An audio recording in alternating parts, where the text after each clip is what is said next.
Kifo cha mwanamitandao wa kijamii kutoka Miami, Ashley Robinson, ambaye alikuwa ametimiza umri wa miaka 31, kimeendelea kuzua maswali na kufuatiliwa kwa karibu baada ya kuripotiwa kufariki dunia akiwa visiwani Zanzibar tarehe 9 Aprili mwaka huu.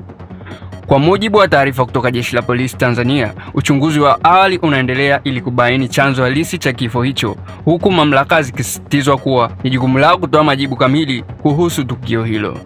Katika hatua nyingine, ubalozi wa Marekani nchini Tanzania umejitokeza na kutoa ufafanuzi kufuatia maswali ya vyombo vya habari kuhusu utaratibu wanaofuata pale raia wa Marekani anapofariki nje ya nchi yao.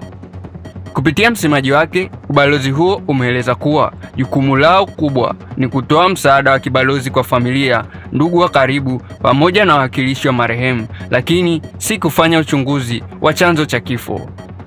Ubalozi huo pia umethibitisha rasmi tukio hilo, ukisema kuwa raia huyo wa Marekani alifariki Zanzibar tarehe 9 Aprili na kutoa pole kwa familia na wapendwa wake katika kipindi hiki kigumu. Hata hivyo, wameweka wazi kuwa kwa sasa hawawezi kutoa taarifa zaidi, wakiheshimu faragha ya familia ya marehemu.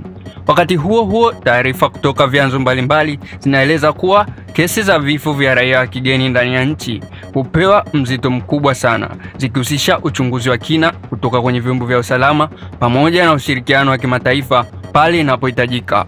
Kifo cha Ashley Robinson sasa kinaendelea kuwa gumzo mitandaoni, huku watu wengi wakitaka majibu. Nini hasa kilitokea Zanzibar?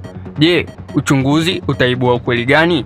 Endelea kutufuatilia sisi Big Bongo TV ili uzidi kupata updates ya matukio mbalimbali yanayozidi kujiri every time.